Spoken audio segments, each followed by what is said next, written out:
Assalamualaikum warahmatullahi wabarakatuh. Perkenalkan, nama saya Hendra Rahmat dengan NPM 2541009 dari kelas SIZ atau kelas karyawan.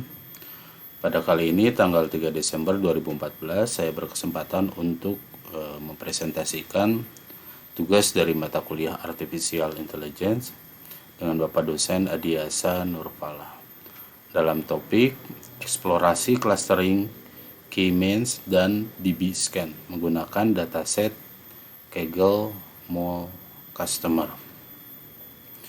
Kita mulai slide 1. Kita mulai dengan basicnya dulu. Basicnya adalah algoritma. Apa itu algoritma? Algoritma adalah serangkaian langkah logis dan struktur yang didefinisikan secara jelas untuk memecahkan suatu masalah atau mencapai suatu tujuan. Jadi intinya algoritma itu adalah langkah-langkah terstruktur. Gitu. Terus apa hubungannya algoritma ini diterapkan dalam komputer, terutama dalam AI? Dalam konteks AI, ini artinya algoritma itu adalah panduan atau cara AI untuk membaca data yang kita berikan, untuk membaca input. Bisa belajar dari data, atau mencari pola, membuat keputusan atau prediksi, meningkatkan kinerja seiring berjalannya waktu, dan lain sebagainya. Jadi intinya algoritma itu adalah cara AI untuk berkomunikasi, salah satu cara AI untuk berkomunikasi dengan kita atau dengan data yang dimasukkan. Jadi cara AI untuk belajar itu ada 3 paradigma utama. Yang pertama adalah supervised learning, atau artinya adalah belajar dengan guru. Data dilabeli, tujuan memprediksi output, misal harga rumah, email, atau spam. Jadi intinya datanya itu sudah dipatok. Datanya itu sudah diberi kriteria, sudah diberi nilai. Artinya belajar dengan guru. Yang kedua adalah unsupervised learning, jadi tidak memakai supervisi atau belajar mandiri. Data tidak dilabeli, tujuannya adalah agar AI itu dapat menemukan pola tersembunyi. Jadi suruh AI itu untuk berimprovisasi sendiri, misalkan dalam segmentasi pelanggan. Yang ketiga adalah reinforcement learning, yaitu belajar dari pengalaman. Artinya dari sekian langkah yang AI sudah lakukan itu, dia akan belajar dari pengalaman-pengalaman yang sudah ada. Oke, berkaitan dengan tugas ini mengerucut ke teknik utama, yaitu unsupervised learning. Jadi teknik belajar AI tanpa supervisi atau tanpa data yang kita berikan. Yang pertama, ada hal-hal yang bisa dilakukan atau teknik-teknik yang dilakukan oleh AI dalam unsupervised learning itu adalah, yang pertama adalah clustering atau fokus ini yang fokus terhadap tugas kita. Ini adalah clustering. Yang kedua ada dimensionality reduction, ada juga association rules, ada anomaly detection, ada density estimation. Jadi kalau clustering itu AI itu mengelompokkan data yang dimiliki karakteristik serupa ke dalam satu grup. Nanti akan terbagi lagi. Ya, kalau misalkan dimensionality reduction itu adalah mengurangi jumlah variabel untuk menyederhanakan model. Jadi ada reduction di sana, ada penyederhanaan model. Terus ada association rule, itu adalah menemukan hubungan antara item. Itu biasanya ada di market basket analysis. Ada deteksi anomali atau mengidentifikasi data-data yang menyimpang. Jadi AI itu difokuskan untuk mendeteksi anomali-anomali yang ada dalam data misalkan. Ya, ada juga density estimation, yaitu memperkirakan probabilitas distribusi data. Probabilitas itu adalah kemungkinan. Jadi di sini AI itu menggenerasi atau menggenerasisasi model gitu. Berkaitan dengan tugas, kita masuk di clustering teknik unsupervised learning. Kita masuk untuk clustering itu sendiri. Jadi definisinya itu adalah teknik untuk membagi populasi atau titik data dalam beberapa kelompok sedemikian rupa sehingga titik data dalam kelompok yang sama lebih mirip satu sama lain dibandingkan dengan titik di kelompok lain. Jadi intinya data itu dibaca lalu dikelompokkan ke dalam klaster-klaster gitu. Klaster-klaster yang ada kemiripan atau lebih mirip atau hampir mirip gitu atau serupa gitu. Tujuan utamanya adalah segmentasi pelanggan, misalkan pengelompokan target pasar untuk strategi pemasaran, ada kompresi data, mengelompokkan warna serupa dalam pemrosesan gambar apabila diaplikasikan dalam visual atau desain. Misalkan ada juga analisis data awal, memperoleh insight pertama dari data yang belum dikenal. Jadi kata kuncinya adalah similarity atau kemiripan. Lalu pola tersembunyi atau hidden pattern atau tanpa label. Jadi clustering itu membagi data yang diinput menjadi klaster-klaster yang serupa. Selanjutnya ada tantangan untuk clustering itu sendiri. Jadi mengapa memakai dua metode yang ada dalam tugas ini, yaitu partition based atau k-means dan density based atau DB-scan. Jadi karena ternyata tidak ada algoritma yang sempurna. Data nyata itu bisa berbentuk sederhana, biasanya bulat berbentuknya, ada yang rumit, bulan sabit atau penuh noise. Noise itu biasanya seperti data yang sangat acak gitu, atau banyak inclarity atau tidak ada kejernihan di sana. Jadi studi ini membandingkan dua filosofi pengelompokan yang berbeda. Oke, kita fokus yang pertama itu adalah partition based atau k-means, pusat sentroid.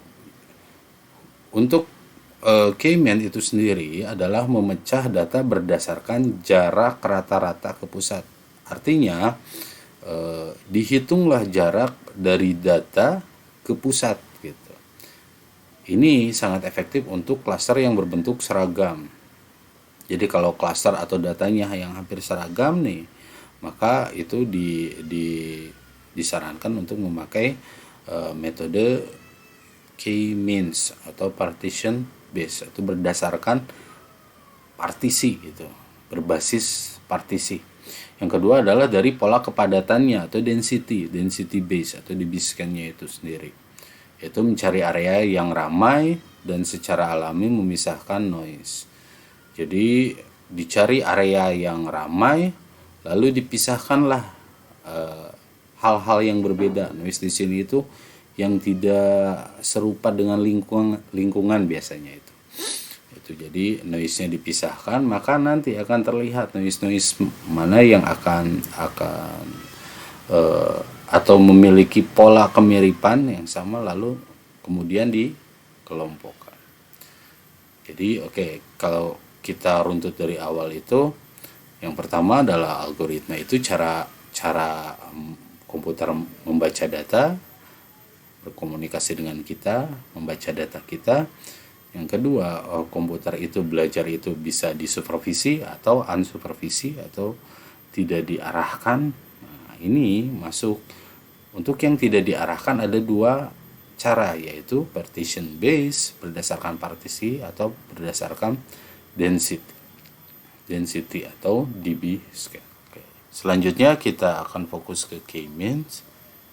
Jadi k-means ini adalah algoritma yang berbasis pada jarak atau Euclidean. Tujuannya adalah meminimalkan jarak kuadrat antara setiap titik data dan centroid clusternya. Jadi melalui proses, misalkan yang pertama itu adalah inisialisasi, yaitu menentukan key dan pilih sentroid awal secara acak. Yang kedua adalah assignment, yaitu memasukkan setiap data ke sentroid. Lalu update, hitung ulang sentroid sebagai rata-rata titik di klaster baru. Lalu literasi, yaitu mengulangi langkah 2 dan 3 hingga sentroid tidak lagi bergeser. Ya, prosesnya itu 1, 2, 3, balik lagi. 2, 3, 2, 3, itu sampai dicapai sentroidnya itu tidak lagi bergeser. Kelebihannya itu adalah proses ini itu cepat atau scalable. Jadi bisa resize lah kasarnya gitu, menggunakan data besar atau diperbesar atau mungkin diperkecil dan mudah diinterpretasikan. Kekurangannya itu adalah wajib menentukan. Jadi kelebihannya itu cepat, scalable, mudah diinterpretasikan. Kekurangannya itu adalah wajib menentukan key atau sensitif terhadap outlier. Yang kedua itu adalah DB-scan atau density base. Density base ini berbasis kepadatan, artinya klaster didefinisikan sebagai wilayah yang saling terhubung dengan kepadatan tinggi, banyak titik data yang berdekatan. Caranya itu yang pertama adalah core point, yaitu titik di tengah area padat memiliki minimal sampel dalam radius tertentu misalkan. Yang kedua adalah border point, yaitu titik yang berada dalam radius apps core point tetapi bukan core point itu sendiri. Ada juga noise point, yaitu titik yang bukan core point atau border point, diberi label 1. Kelebihannya itu ya tidak perlu input. Kalau tadi di k-means ini kita itu perlu menginput key-nya dan memilih sentroid awal.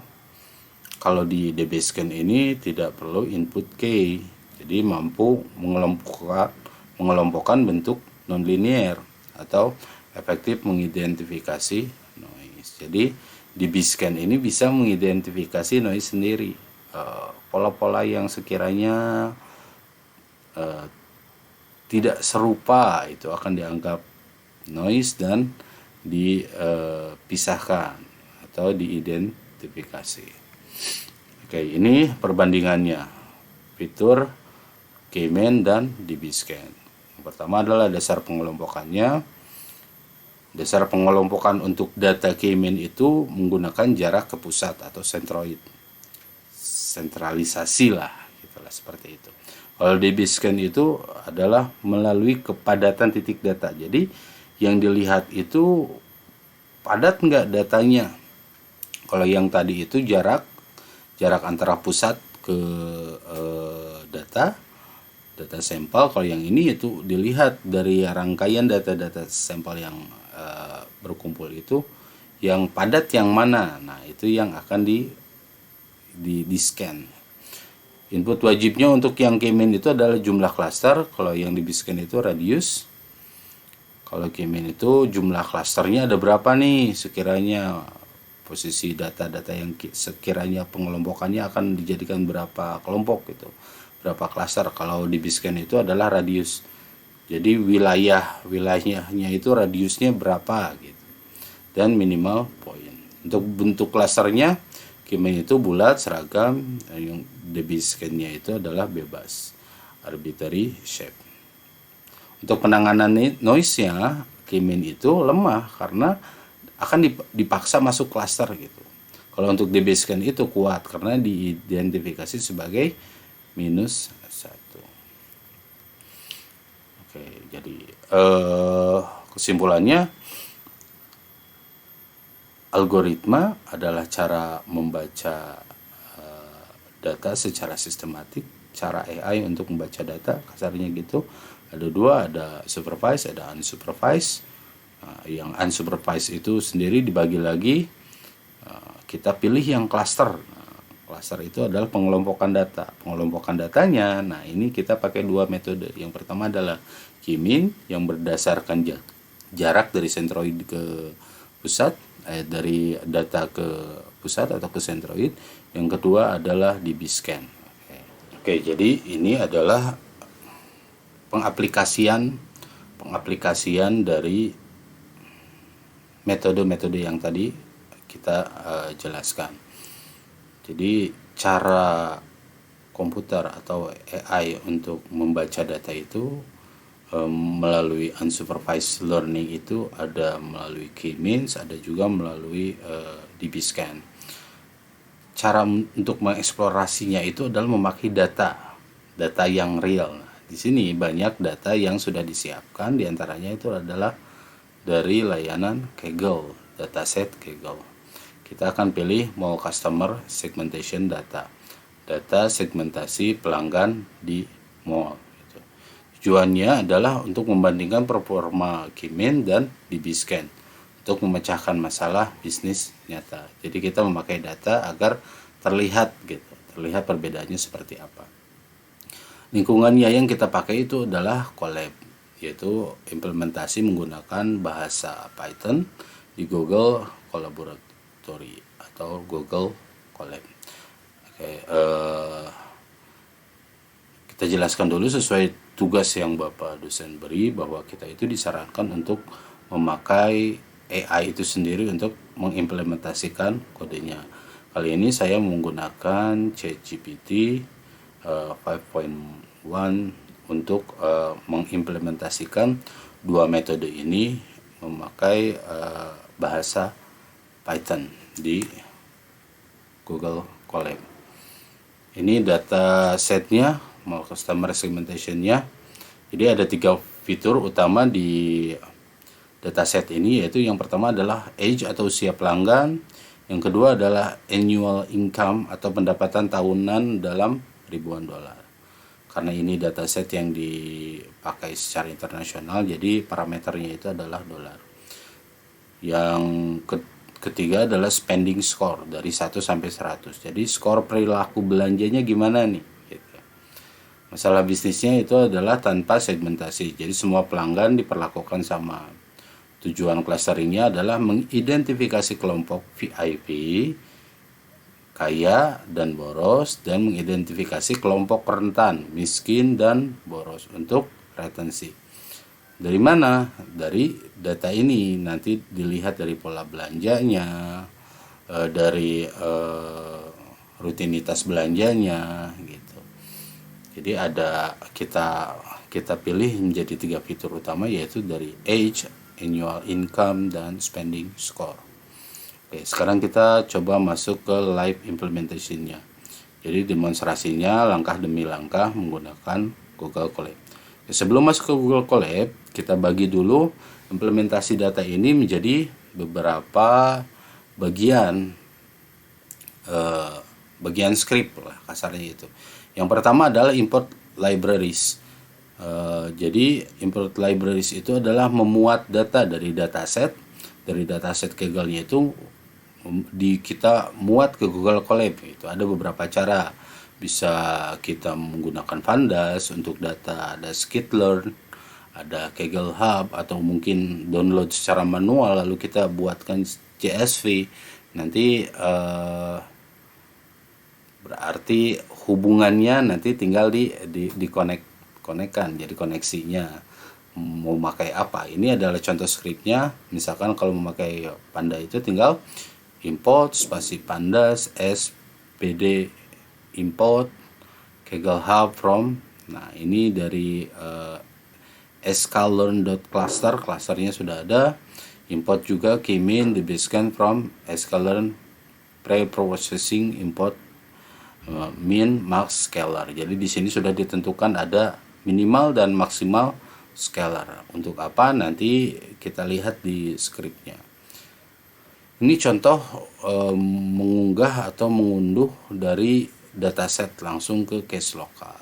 Jadi kita bisa juga menggunakan langsung Kaggle Hub. Jadi secara online kita langsung unduh saja. Di situ ini keterangan adalah download dataset ke folder cache lokal. Path-nya itu adalah Kaggle Hub, dataset, download. Ini adalah folder directory lokal dari Colab-nya itu. menjadikan dataset ini menjadi lokal gitu. Ini namanya VJ Sudhari 7 ini customer segmentation, ini tergantung dari datasetnya itu sendiri. Print ini adalah data yang ditampilkan, dataset download to pad-nya. Oke, nanti kita akan lebih jelas pada saat di implementasi. Yang kedua, setelah melakukan setup, yang ini yang paling penting nih untuk memasukkan datasetnya.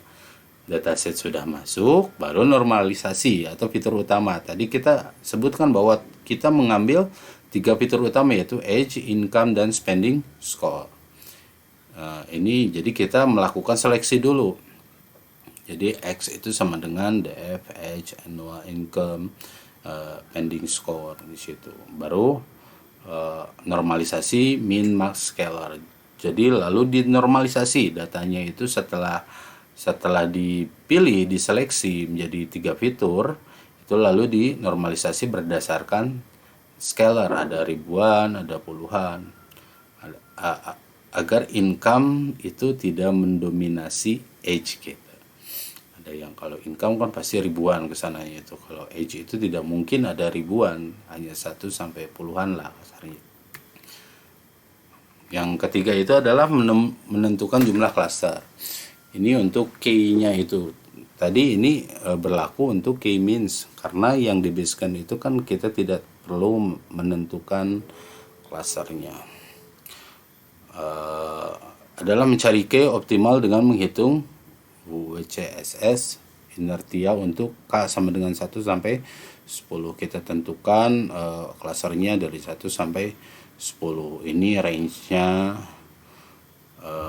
in cluster key, random state-nya, key means, dot fit, scale. Ini contoh dari script-nya. Baru kita masukkan interpretasi ke grafik, titik di mana penurunan WCSS mulai melambat secara drastis, membentuk siku adalah key yang terbaik. Oke, yang keempat baru masuk ke eksekusinya. Jadi nanti ada 2, untuk yang key mean seperti ini, untuk yang di basekan seperti ini. Kita punya satu patokan bahwa key mean itu akan berfokus pada jarak dari data ke sentral, dan yang di basekan itu akan berfokus pada kepadatan. Di sini ada contoh scriptnya juga. Jadi tugas kita itu, karena ini semuanya itu diimplementasikan melalui AI, maka kita hanya perlu tahu, oh ini langkahnya itu untuk apa. Kita baru masuk ke tahap 4. Ini yang terakhir adalah kesimpulan atau hasil eksplorasinya. Nanti ditampilkan termasuk yang misalkan untuk key means-nya itu adalah memberikan segmentasi pelanggan yang stabil dan mudah dipahami bisnis.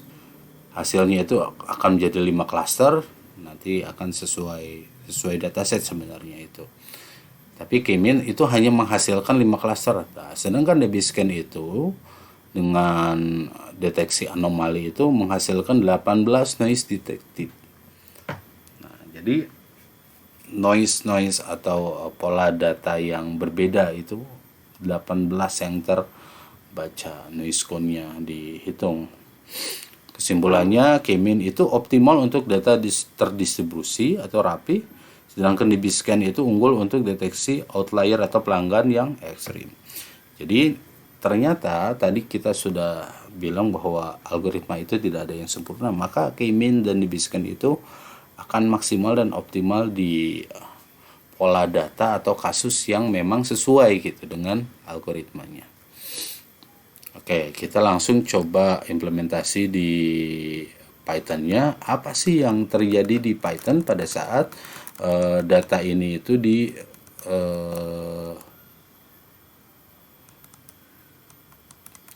diimplementasikan atau di running kasarnya gitu. Oke, kita memakai Python. Ini saya sudah masukkan. Pada saat data itu sudah di running,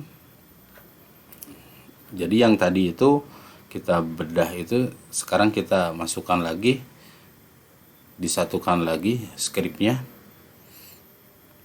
Itu yang pertama itu adalah informasi dataset.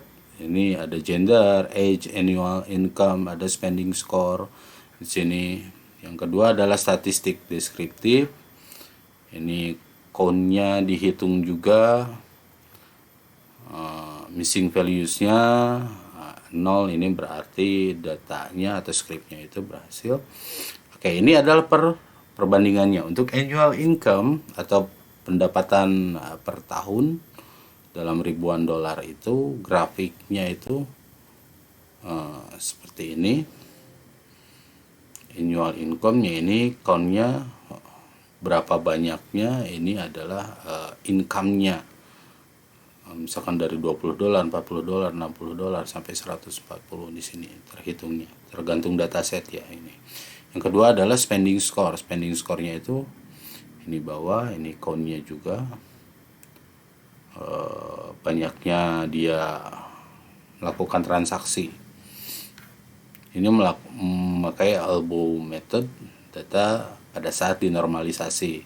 Tadi kita bilang bahwa setelah dipilih menjadi 3 kategori itu, data itu kemudian dinormalisasi menggunakan min dan max scalar. Ini jumlah klasternya yang didapat. Dan ini adalah pola yang didapat menggunakan k-means. K-mean clustering selesai dilakukan. Sini terlihat bahwa dilihat dari data sentralnya.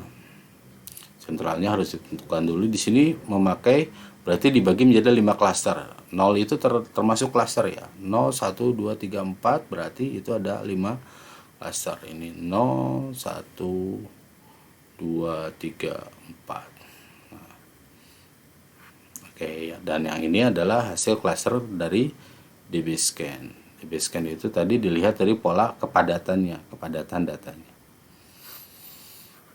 Oke, kurang lebihnya terima kasih. Maaf apabila karena pada prosesnya ini